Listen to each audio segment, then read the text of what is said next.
Hablar de Sonic es un poco complicado. Hay gente que opina que la franquicia está muriendo y está sobreexplotada. Hay algunos que piensan que está en su mejor momento, con juegos, películas y series por todos pinches lados cada 2 minutos. Y hay quienes les vale madre porque son Mario Chats. Por mi parte, siempre he seguido a la mascota de Sega con mucho cariño durante prácticamente toda mi vida. Siempre me encantó su concepto, personajes, música y hasta la mitología, digamos. Pero siempre he admitido que sus juegos son un gusto adquirido. Dígamelo a mí, odio Sonic Heroes con toda mi alma y aún así lo acabo 2 veces al año, no sé cómo explicarlo. Aún con todo, ame su odio a la franquicia, creo que todos podemos estar de acuerdo en que, fuera de todas las etapas extrañas que ha pasado el Erizo Azul, que no han sido pocas, quizás la de Sonic Boom fue una de las más extrañas. Una especie de reboot barra americanización de la franquicia que prometía traerle un aire fresco, con un nuevo juego para una consola que nació muerta y una serie de televisión, siendo que no habíamos visto una desde el anime de Sonic X. No nos vamos a mentir, Sonic Boom fue un concepto que fue despreciado desde un inicio. Algunos lo odiaron con razones justas, ya que removían mucho de lo que era la esencia del personaje y porque, bueno, el juego era legítimamente malo. Pero también hubo fans que lo odiaron porque, no mames, ¿cómo Sonic va a tener brazos azules? Son el mismo tipo de fans que se quejan hasta de la serie para niños de preescolar. Sea como sea, a pesar de que fue un concepto que estuvo condenado desde un inicio, la verdad es que hay un poco más de historia que realza lo desastroso que fue toda esta etapa. Inclusive le da otra perspectiva, y hoy le daremos una revisada. Hablemos de Sonic Boom.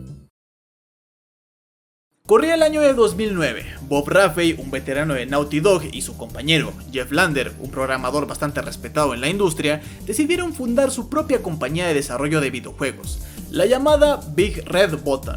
Nada muy grande, se podría decir que casi rozaban la categoría de estudio indie, ya que solo se dedicaban a trabajar en juegos propios no muy exitosos. Su fuerte eran los plataformeros, o al menos esa era la idea que tenían en mente cuando fundaron la compañía.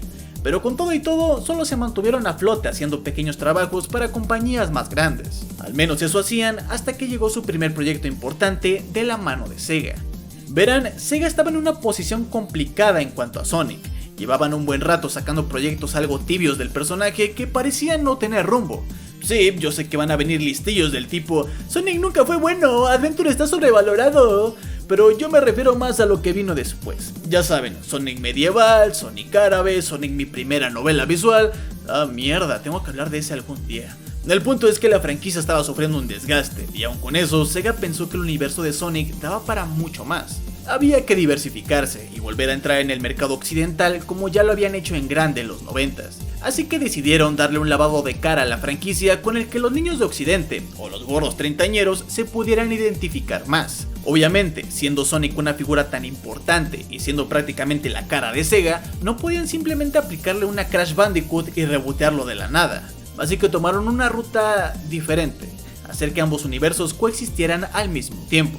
En este caso, el Sonic Team se encargaría como siempre del Sonic cool y japonés que todos conocemos, mientras que Red Button tomaría el mando de este nuevo proyecto. Y se preguntarán, ¿por qué Sega le encargó un proyecto tan importante a una compañía que apenas si tenía experiencia? Bueno, es Sega, hay una de dos. O vieron que el currículum de la compañía tenía ex trabajadores de juegos plataformeros, o solo agarraron a los tipos que cobraban menos y trabajaban medio decente. Probablemente fue esta última. Dicho esto, Red Button se puso en marcha a trabajar en lo que llamarían el proyecto Apollo, el cual luego cambiaría de nombre a Sonic Origins, no confundir con la colección rancia que nos dieron el año pasado. ¿Y por qué Origins? Bueno, la idea en sí del proyecto era darle a Sonic una nueva historia de origen, una que atara y le diera sentido a su rivalidad con Eggman. En esta historia teórica, Sonic y Eggman serían grandes amigos, pero un error durante un viaje en el tiempo causaría que Eggman creciera para odiar al erizo.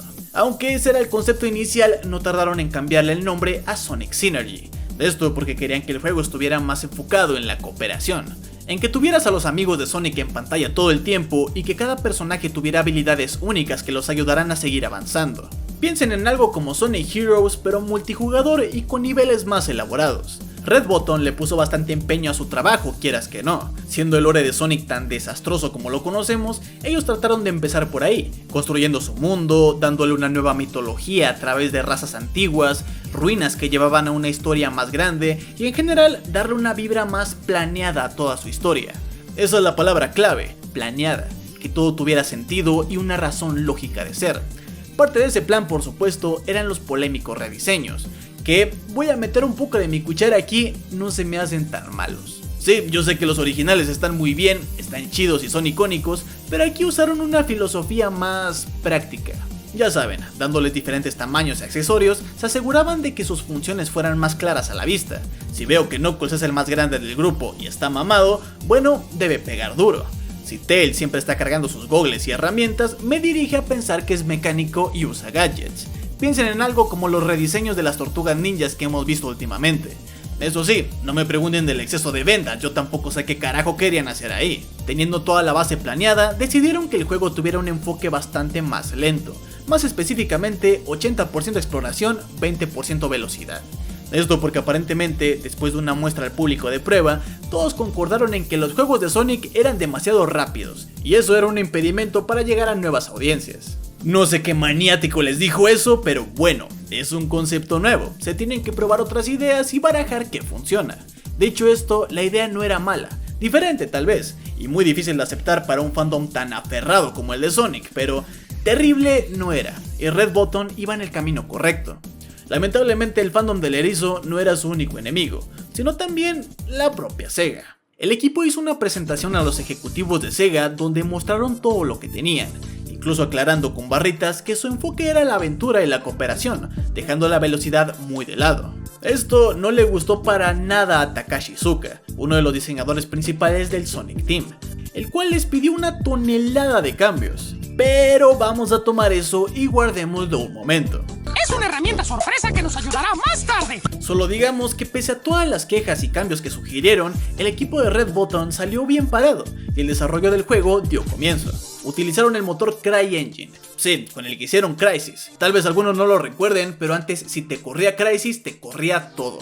Así que tenían una herramienta bastante potente para hacer un juego muy vistoso, pero al mismo tiempo una muy versátil para publicarla en consolas de nueva generación. Necesitaban algo así de potente porque de hecho sí le echaron muchas ganas a los entornos y gráficos, tenían mucho detalle en las primeras versiones y bocetos. Las ideas sí iban y venían por todos lados, los rediseños ya estaban hechos, el lore estaba muy avanzado y las primeras pruebas del juego corrían muy fluido. Con esto tuvieron la suficiente confianza como para mostrar el primer tráiler y pese a todo el odio de internet, lo cierto es que este tráiler fue muy bien recibido. Hasta la gente dejó de odiar sin razón por un momento y les dieron el beneficio de la duda. Todo iba bien hasta que no lo fue. Unos días después de que el equipo mostrara el primer tráiler, Sega les notificó que siempre el juego ya no va a ser multiplataforma, que Nintendo había llegado a sus oficinas con unos cuantos maletines y acordaron que será exclusivo de Wii U. Y de paso que les hicieron una versión para 3DS completamente diferente. Sí, y que tenía que estar para 2014 porque el Wii U se anda muriendo y necesita juegos pero en fa. Como se podrán imaginar, el equipo entró en pánico. No solo porque el juego estaba lejos de estar terminado, sino porque todo el progreso que habían hecho estaba programado en CryEngine, y sorpresa, la Wii U no soportaba ese motor.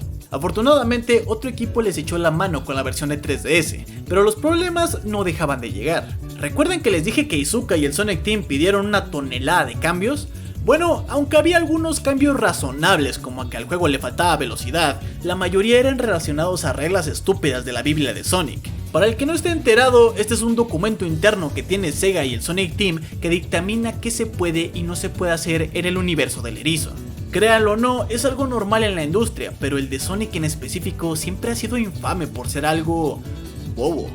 Con reglas como que por ejemplo no podía existir ningún inventor fuera de Tails y Eggman, forzando a rediseñar algunos personajes, o que Sonic no podía nadar a pesar de que ya tenían esa mecánica hecha. ¿Quieren más problemas? Tenemos más problemas. Resulta que la fecha límite que les impuso Sega fue debido a que querían lanzar Sonic Boom como una marca entera. Ya saben, peluches, mercancía, cómics y por supuesto una nueva serie animada que acompañara al videojuego, la cual, dato curioso, fue la responsable de que el juego cambiara el nombre de Sonic Synergy, pero ese sería el menor de los problemas. Verán, mientras que el juego tenía un tono un poco más serio y más centrado en la acción, la caricatura tenía un tono más ligero y tonto, yéndose más por la comedia. A Sega no le gustó esta diferencia de tonos, así que llevó a los escritores de la caricatura para que reescribieran la historia del juego, obligando a los programadores a crear nuevas zonas y remover algunas que ya tenían hechas. Encima de que le quitaron mucho sentido a ciertas ruinas y estatuas que explicaban lore del juego que ya no existía. Así es, estaban cambiando el guión del juego a 7 meses de su lanzamiento. La pequeña compañía avanzó como pudo, pero como los tiempos no daban, empezaron a rodar cabezas. El multijugador de 4 personajes que era el pilar del proyecto, adiós. Adiós al online, a secciones y niveles enteros, a diálogos, a personajes, a momentos importantes en la historia. Tenían planeado un minijuego de Jardín Chaos que también se fue, aunque quizás ese era para bien, esos chaos puta bro, como dan miedo.